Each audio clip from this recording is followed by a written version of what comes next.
In late 2025, Japan considered cutting 10% of its national lawmakers, a move that would reshape political representation across the country. But this idea didn't emerge from a broad policy debate. The Japan Innovation Party pushed this proposal as a condition for cooperating with the Liberal Democratic Party, framing it as political reform, fiscal discipline, and a way to reduce the cost of politics. What followed became a fight over representation, constitutional balance, and whether shrinking the diet actually addresses the challenges facing Japan's democracy.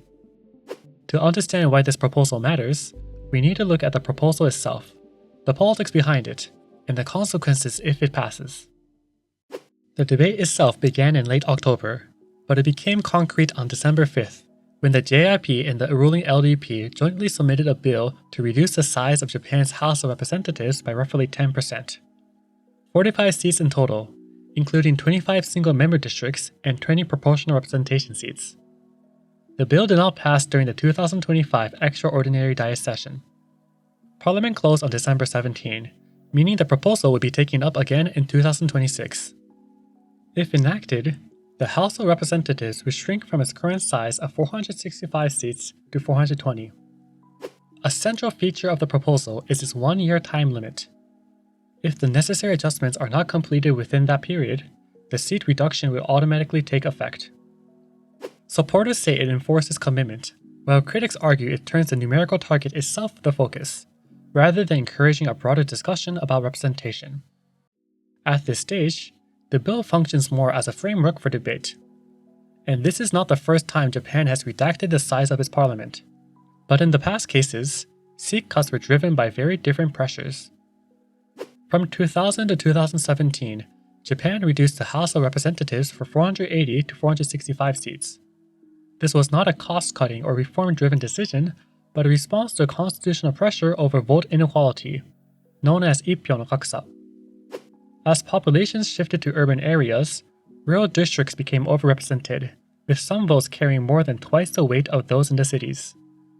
The Supreme Court repeatedly flagged this gap as unconstitutional or nearly so. Rather than overhaul the electoral system, lawmakers merged or eliminated single-member districts and slightly trimmed proportional representation seats. The House shrank not because politicians sought a smaller parliament, but to meet constitutional limits while minimizing broader change. This context matters because it highlights how different today's debate is from past reforms. Rather than focusing on constitutional limits, the discussion often shifts to the number of Japan's elected officials compared to other countries. In absolute terms, Japan has a large number of politicians.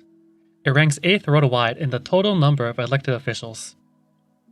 But relative to its population, Japan has about 5.6 politicians per million citizens, which is the second lowest among the G7 countries and ranks 36 out of 38 within the OECD. These international comparisons form part of a broader background surrounding debates on political reform in Japan. The Japan Innovation Party, however, does not use them as its primary justification. The party presents the proposal as a test of political seriousness. In its framing, meaningful reform cannot begin with rules imposed on voters or society at large. It must begin with politicians themselves. This idea is often described by the phrase "身を切る改革," which refers to lawmakers reducing their own numbers and privileges as a signal of commitment before asking anything of the public. By pushing for a reduction in seats, the JIP argues that lawmakers can demonstrate determination for change with personal sacrifice as a proof of commitment. This framing is consistent with the party's earlier actions at the local level. In 2011, the Osaka Restoration Association, a regional predecessor to the JIP, eliminated roughly 20% of seats in the Osaka Prefectural Assembly, presenting the cut as a form of institutional self-restraint.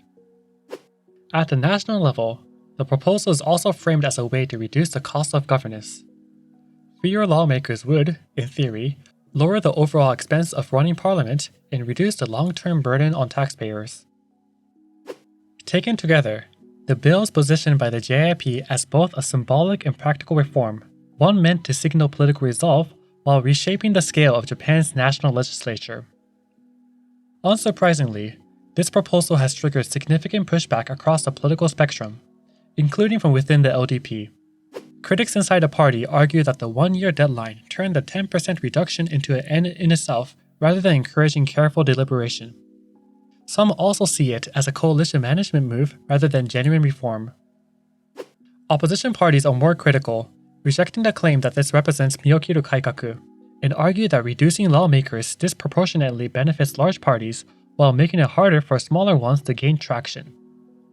Critics also warn that fewer seats would reduce political diversity and weaken citizen representation. In their view, shrinking the diet would make it easier for a ruling coalition to dominate legislative outcomes. Another line of criticism focuses on priorities. Some opposition figures emphasize that the JIP previously focused on transparency and stricter regulations of political donations, and that shifting the debate towards seat reduction diverts attention from unresolved money and politics issues. Cost arguments have also been challenged, with suggestions to cut salaries or allowances instead. Others have also criticized the one-year deadline as arbitrary, noting that there is no clear policy rationale for fixing the reduction at exactly 10%, rather than linking it to demographic data.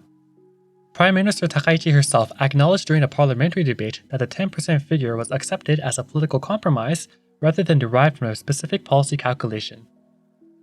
Public opinion is divided. Roughly 60% support reducing lawmakers. This likely reflects the broader lack of trust in politicians, with polls showing 60 to 70% of respondents expressing distrust. Taken together, these reactions highlight a central tension. While cutting seats is popular in principle, there's disagreement over whether it truly addresses the underlying causes of public distrust. As a result, the proposal did not advance during the 2025 Extraordinary Diet session, meaning the JIP failed to secure what it wanted from its cooperation with the LDP. As a result, the issue is likely to carry over into 2026, where it could become a major point of negotiation. Resistance within the LDP remains strong, suggesting that the bill will face significant internal pushback. This makes the proposal not just a policy debate, but a test of how far the LDP is willing to accommodate the JIP's reform agenda. While some speculate the JIP might withdraw from cooperation if the bill stalls, most observers believe the coalition will continue. The JIP's political roots lie in Osaka, where it has long pursued the goal of elevating the region's status within Japan's political and administration structure. This is known as the Osaka Tokoso, or the Osaka Metropolis Plan. As long as cooperation within the ruling party is seen as advancing that broader objective, the coalition is likely to continue, even amid frustration over specific reforms such as this one. Beyond coalition dynamics, supporters of the bill also highlight practical benefits, most prominently, the potential to reduce the cost of governance. While a Japanese lawmaker's reported annual income is around 25 million yen, the total cost to taxpayers is significantly higher once allowances, transportation benefits, publicly funded secretaries, and per-member shares of party subsidies are included. Depending on how broadly these costs are counted, the figure is often estimated to approach 100 million yen per lawmaker per year. A controversial component has been the allowance for research, documentation, and communication, which totals roughly 1 million yen per month per lawmaker. For many years, this fund required limited disclosure, and it has only recently came under closer scrutiny following Japan's slush fund scandal, prompting reforms aimed at improving transparency. Supporters of seat reductions also argue that a smaller legislature could lead to more efficient decision-making. With fewer lawmakers, coordination costs may decrease, potentially allowing legislation to move more quickly through Parliament. Another argument sometimes raised is that reducing the number of seats lowers the likelihood of proportional representation resurrection, where candidates who lose in single-member districts return to Parliament via party lists.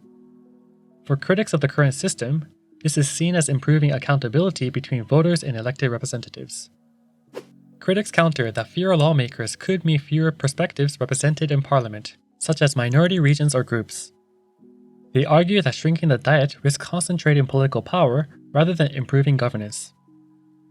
Some proponents respond by pointing to technological alternatives, such as large-scale public consultation tools or broad listening systems, including the use of AI to aggregate public opinion. However, these approaches remain supplementary at best and cannot fully replace direct political representation. These concerns relate to two structural issues. Reducing seats risks widening vote rate disparities and raises barriers for smaller parties, reducing political diversity. If passed, Tokyo, Osaka, Kanagawa, and Chiba would likely lose 2 to 3 seats each, worsening disparities between urban and rural districts and potentially reviving constitutional pressure over vote weight. Other prefectures may lose roughly 1 seat. One potentially sensitive case is Okinawa, which may lose a seat. Historically, Okinawa served as a crucial electoral base for smaller parties, such as the Social Democratic Party. While the SDP no longer holds a lower house seat there as of late 2025, reductions in regions like Okinawa could still make it more difficult for smaller parties in general to maintain the parliamentary presence required to preserve official party status. Taken together, these changes suggest that the effects of the bill would not be evenly distributed. While framed as a uniform 10% reduction, the practical consequences would fall disproportionately on specific regions and political actors. With debate likely to continue into 2026, there are realistic alternatives to the JIP's approach. One is reducing political costs without cutting lawmakers, through salary, allowance, or benefit adjustments. This addresses taxpayer concerns while preserving representation. Another, more structural alternative is to revisit Japan's electoral system itself.